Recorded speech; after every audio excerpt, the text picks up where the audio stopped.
Allez, on va passer au mercato, hashtag mercato. Rapidement, un petit tour d'horizon. Momo, je vois depuis tout à l'heure des chats et des commentaires qui nous annoncent que Gerson, ça brûle et que ça serait pour demain l'officialisation. Selon la presse brésilienne, apparemment, un accord total est trouvé avec l'OM et Flamengo concernant Gerson sur une base de 25 millions d'euros plus 5 millions de bonus. Apparemment, tout sera ficelé demain. Oui, il D'accord, devrait on va être ficeler demain. Alors là, typiquement, hein, c'est le mercato, il va être quand même assez révélateur du projet, enfin, des ambitions en tout cas de l'Olympique de Marseille pour la saison prochaine. Hein. Si on boucle Gerson à 25 plus 5, c'est ça, Momo C'est ça, ce qu'annonce la presse brésilienne, c'est les infos qu'on a eues également de notre côté. Ouais. Qu'on a annoncé déjà il y a depuis une dizaine de jours sur le dossier de Gerson avec les éléments qu'on a eus et les contacts notamment au Brésil, proches du club, qui ont pu nous confirmer justement que le deal était fait à 99,9%. Ouais. Donc on attend juste l'officialisation de ce côté-là. Sacré indicateur, hein, ça va quand même donner le ton. Enfin, si ça se conclut, on verra ça demain. Rapidement également, où on en est, Momo? On a évoqué vendredi dernier du bout des lèvres. Hein, qu'est-ce qu'on n'a pas fait? Du bout des lèvres, on a évoqué le cas Coutinho. On a vu le fameux Coutinho. fleurir des tweets qui disaient que Sportmed avait annoncé Coutinho, etc. Non, nous, on a fait état de certaines rumeurs qui nous sont remontées, qui étaient insistantes, faisant état donc d'une rencontre. Hein, c'est ça, Momo? C'est ça, d'une rencontre entre les dirigeants de l'Olympique de Marseille et l'entourage de Coutinho. Donc après, c'est des informations qui sont difficiles à confirmer à l'heure actuelle. Qu'on n'a ni les aboutissants, ni le contenu des discussions qu'il peut y avoir sur ce dossier-là. Mais en tout cas, c'est les rumeurs qui courent comme quoi l'OM est en discussion avec Coutinho. Néanmoins, ce qu'on peut confirmer sur le dossier Coutinho, ça je m'avance sans crainte là-dessus, c'est qu'il y a une démarche du côté de l'Olympique de Marseille ou du mandataire, c'est aussi important de préciser, c'est peut-être pas le club en direct qui traite ce dossier, une volonté de se rapprocher de Coutinho pour sonder les possibilités de ce joueur. Voilà. On sait qu'il a connu une période compliquée récemment, sa valeur sur le marché est en baisse, il sort et il est actuellement d'ailleurs blessé. Donc voilà. Si je peux rebondir là-dessus, Ed, c'est très intéressant d'avoir évoqué le mot, si je peux me permettre, mandat. Parce que pour la team OM, qui est friand de joueurs et tout, parce qu'on est là pour le football, hein, après tout, il y a quelque chose qui est aussi... j'aurais aimé, si c'était possible, que la presse nationale essaye, si elle pouvait, avec les moyens qu'elle a, de creuser un petit peu plus. C'est qu'il y a une personne importante. On a beaucoup parlé d'Albridge, on a beaucoup parlé de Zahavi à une époque. Moi, j'aimerais bien que les gens, parce que, essayent de comprendre un petit peu Monsieur Zahavi, ce qu'il est venu faire, et il est reparti surtout avec quoi? Il est reparti avec des choses intéressantes qui font qu'aujourd'hui, le recrutement de l'Olympique de Marseille est dans les mains de personnes qui sont atypiques et qui n'ont jamais été dans les grandeurs d'époque dans les réseaux actuels. Et ça, c'est des indices qui sont plus que croustillants, qui permettent aujourd'hui de voir que ces agents-là sont reconnus à l'étranger. Quand ils arrivent, ils donnent une prestance qui font que ça donne la possibilité à des journalistes comme la petite brésilienne l'autre jour, d'ailleurs, qui fait l'interview. Elle a compris tout de suite quand elle les a vus arriver, elle a bien vu qu'il s'était passé quelque chose. Et ça, c'est une petite piste pour nos amis journalistes nationaux. Regardez juste ça, et ça donne l'ampleur des mandats qui ont changé. L'ampleur des mandats qui ont changé. Un petit tour du côté quand même de la commanderie. Qu'en est-il des dossiers Lirola et Émilie? Est-ce qu'on a du nouveau là? Bon. Concernant Lirola, ça discute toujours avec la Fiorentina pour essayer de trouver un accord pour le joueur. Concernant Milik, je pense que de ce côté-là, moi, je n'ai pas plus d'infos que ça. Et de son côté, je ne sais pas. Donc, concernant... Non, vas-y, on va finir. Non, mais concernant, j'ai pas plus d'infos que ça sur Milik, s'il va rester ou pas au club. Adli. Sur l'Irola, parce que je pense qu'il y a beaucoup de personnes qui se posent la question, c'est un dossier très très très important pour l'Olympique de Marseille. Alors, ce que moi je peux dire par rapport aux éléments que j'ai eus, c'est que sur le dossier Lirola, tout est bouclé. Hein. Donc aujourd'hui, les deux clubs sont parvenus à un accord. On ne sait pas exactement quelle sera la modalité du deal, mais on partirait sur une option d'achat qui serait levée pour ce joueur. Concernant Milik, pour répondre à la question de Momo, Milik, il y a un accord entre l'Olympique de Marseille et le joueur pour, si toutes les conditions sont réunies, poursuivre du coup l'aventure, en se laissant toujours naturellement une porte de sortie si un club majeur qui joue une Coupe d'Europe vient le solliciter. Donc le dossier reste ouvert, mais pour le moment, il est à l'Olympique de Marseille. Il a quand même de bonnes chances d'y rester en fonction de l'évolution du mercato. Quand on dit une Coupe d'Europe, on parle bien de Ligue des Champions. Oui, c'est plutôt de ce niveau-là de Coupe d'Europe dont on parle. Si je peux juste une chose aussi par rapport à la vente pour les copains de la vente, faut qu'on essaye aussi de relativiser sur l'officialisation. L'officialisation, c'est un acte politique, marketing, économique, ce que vous voulez, qui feront quand les deux intermédiaires, les deux parties seront en accord. Mais il faut pas confondre l'officialisation et la vente. Moi, je l'assume complètement. Je fais partie des gens comme Florian qui ont dit très tôt, fin février, que l'aspect contractuel était terminé. Aujourd'hui, les gens ils pensent que c'est pas vendu parce que l'officialisation n'est pas dite. Et je les comprends, franchement. C'est pas facile d'assimiler ça quand on voit rien. Et la même chose, il faut pas confondre une vente et une offre. Parce que moi, je voudrais rebondir sur l'offre Coutinho. Coutinho, c'est une offre. C'est une offre à l'état embryonnaire avec les mandats tout à l'heure. C'est-à-dire qu'ils essayent, par le biais de ces nouvelles personnes, de toucher des joueurs comme ça. Donc l'offre et l'intérêt sont là. La contractualisation, elle est pas du tout là encore. Donc il faut bien faire attention que les gens comprennent. C'est pas parce qu'on parle de Coutinho qu'il y a une offre qui a été faite, c'est pour montrer l'ampleur du nouveau projet, mais on n'est pas en train de dire qu'il a signé. Je voulais préciser. Évidemment. C'est pour ça que et la nuance, le problème, c'est que la nuance et les réseaux sociaux font rarement bon ménage, Pinaldo. Tu sais, il suffit que tu balances un mot-clé comme ça et que tu en évoques à peine l'hypothèse et puis tout de suite, tu sais comment ça peut partir. Mais bon, voilà, et c'est le jeu. D'où l'importance de bien lire. D'où l'importance de bien lire le tout. Exactement. Eddy, Adli, on clôture cette fenêtre. Ouais, je vais dire 2-3 mots sur Adli. Mais dans un premier temps, je voulais dire aussi, et une information qui m'a été confirmée de mon côté, c'est que l'Olympique de Marseille aujourd'hui, enfin, je précise bien, l'Olympique de Marseille ou ses représentants, c'est très important de mentionner cette mention, a aujourd'hui une dizaine d'accords avec des joueurs. Voilà, ça c'est très important.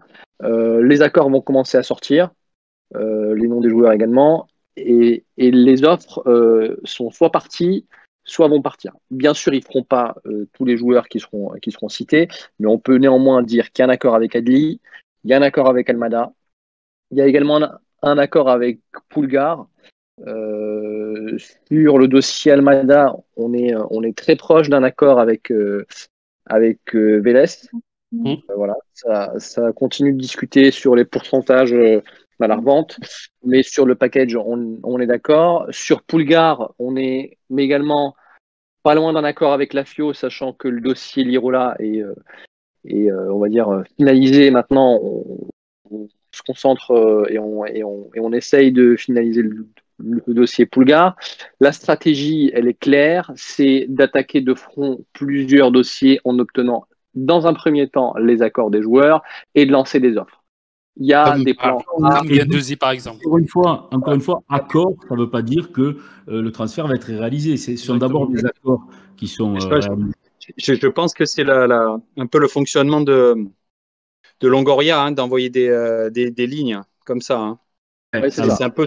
J'ai l'impression que c'est son fonctionnement, d'envoyer plusieurs dossiers en même temps. C'est un peu sa logique. Après, ce qui est important, c'est que le club ne bougera que sur les joueurs avec lesquels il y aura un accord. Donc, lorsque on verra les prochains jours comment ça va se dérouler, lorsqu'on verra des accords avec des joueurs, on peut être sûr que le club va lancer des offres très prochainement. Concernant également Camara, pour clôturer, on ne change pas de fusil d'épaule par rapport à ce qu'on disait déjà il y a une semaine.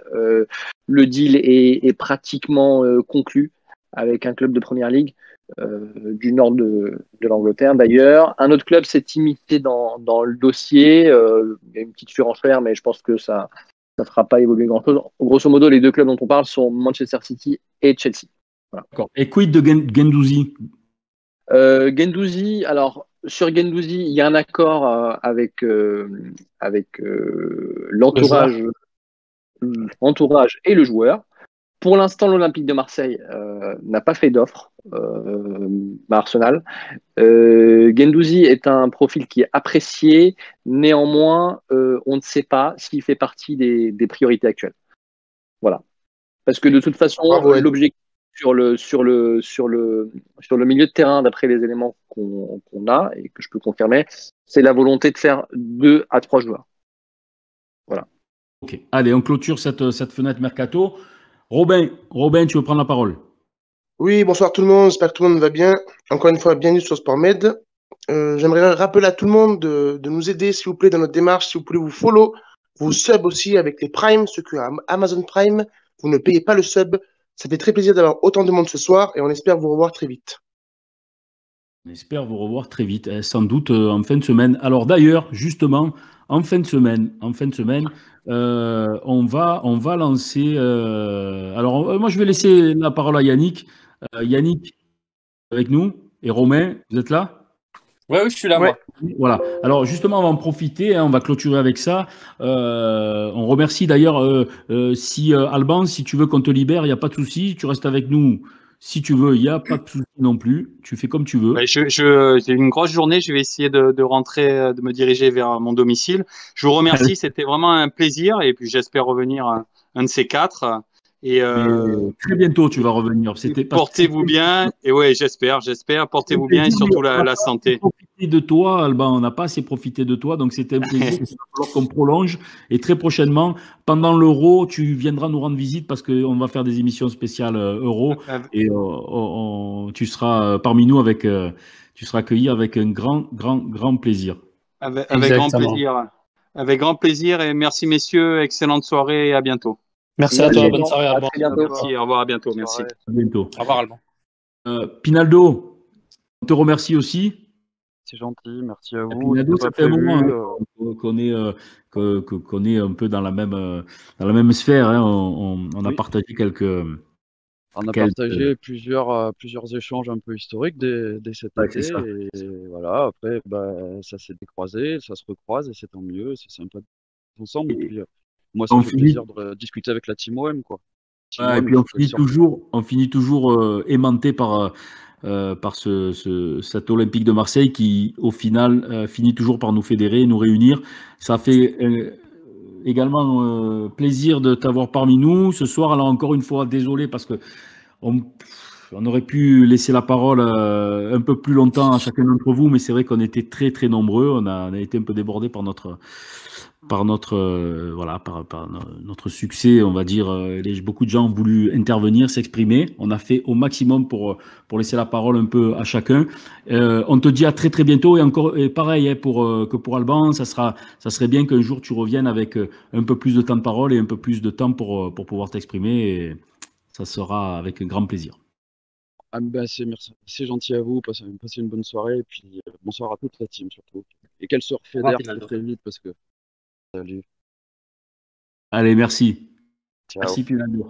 Alors voilà, donc je vais laisser la parole à Romain et Yannick qui entre officiellement dans le giron de la team SportMed et qui vont nous expliquer un petit peu ce nouveau projet qu'on est en train de mettre en place en partenariat donc avec Romain et Yannick, avec cette émission qui va voir le jour ce samedi à 18h, une émission que l'on a décidé de baptiser Made in Marseille.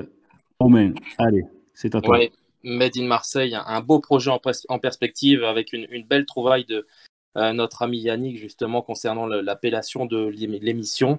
Alors déjà, je pense que je peux parler un peu pour nous deux. Nous arrivons sur la pointe des pieds avec beaucoup d'envie, de respect et de gratitude envers toute la team de SportMed qui a eu un accueil vraiment très chaleureux avec des personnes qui sont très concernées, très professionnelles. Et ça fait vraiment plaisir d'intégrer votre team. Donc effectivement, l'idée était de proposer une émission qui soit complémentaire de la grosse émission que dans laquelle vous officiez le vendredi soir, en mettant un petit peu le ballon au centre des débats, un petit peu comme le suggérait Longoria justement, puisque c'est une appellation qui lui est chère également. Donc avec le binôme Yannick et moi-même, et surtout une belle référence aussi à la famille OM que vous connaissez peut-être pas tous, mais un groupe qui est vraiment très familial, très chaleureux aussi, avec très amical. Et donc voilà, l'idée est venue de différents audios qui avaient de belles tournures d'émissions dans l'échange, dans le respect, surtout dans la passion. Donc l'idée est de pouvoir proposer quelque chose qui plaise à tous les supporters de l'OM, puisque cette émission sera faite pour eux. Yannick. Allô. Oui, je t'écoute. Pardon. Réveille-nous un peu cette fin d'émission, Yannick. Allez, parle-nous.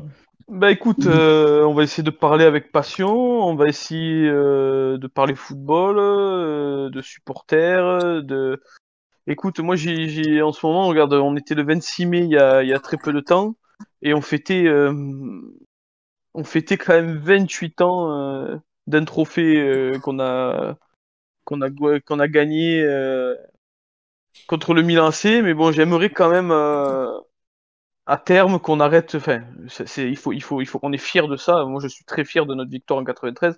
Mais ça serait bien qu'on écrive de nouvelles pages à l'histoire de ce club. Ça fait 30 ans qu'on se gargarise avec le 26 mai, et ça serait bien qu'on fête des 22 mai, des 23 mai ou des 24 mai de finale d'autres Coupes d'Europe. Donc j'estime que là on arrive à un point où il faut du changement. J'espère que cette vente, si elle se fait, va nous procurer à tous du bonheur, et qu'on pourra, nous supporters, enfin revivre des moments qu'on a vécu dans les années 90. Moi j'étais jeune, j'avais 10 ans. D'autres n'étaient pas nés, donc ça serait bien que toute une génération revive des grands moments. Et on va essayer de faire partager les émotions, faire partager la passion, et faire partager ce que les supporters veulent, de ce que les supporters veulent parler dans cette émission du samedi avec mon ami Romain. On espère faire un truc sympa et sans langue de bois surtout. Ouais, sans langue de bois et beaucoup d'interactivité, hein. C'est vrai que nous, souvent, pendant les émissions du Comme un seul homme, le vendredi, bon, il y a une FAQ. D'ailleurs, ce soir, on n'aura pas le temps parce que le programme était tellement chargé. Vous avez vu le nombre d'invités qui sont venus, qui ont répondu à notre appel. C'était au-delà de ce qu'on avait imaginé. Donc, c'est vrai que parfois, on a du mal à donner. Alors, un peu plus la parole au chat, mais on vous lit, hein, on relaye vos questions. Et c'est vrai que cette émission du samedi, elle va être justement là pour accorder beaucoup plus d'importance à l'interaction avec le chat, avec les supporters, avec Romain et Yannick, donc qui seront aux commandes, et il y aura un véritable dialogue. C'est presque un partenariat, hein, qui va être proposé avec le chat et avec les supporters. Voilà. Donc on en parlera de toute façon un peu plus en détail dans la semaine. On vous donnera plus d'infos.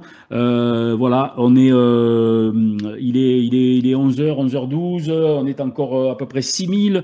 On est encore à peu près 6000. On vous remercie vraiment. On remercie tous les gens qui sont venus nous voir.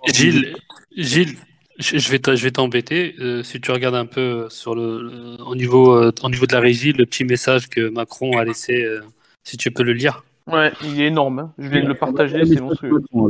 J'aime aussi infiniment Marseille. La décennie qui vient transformera Marseille et fera d'elle une capitale de la Méditerranée.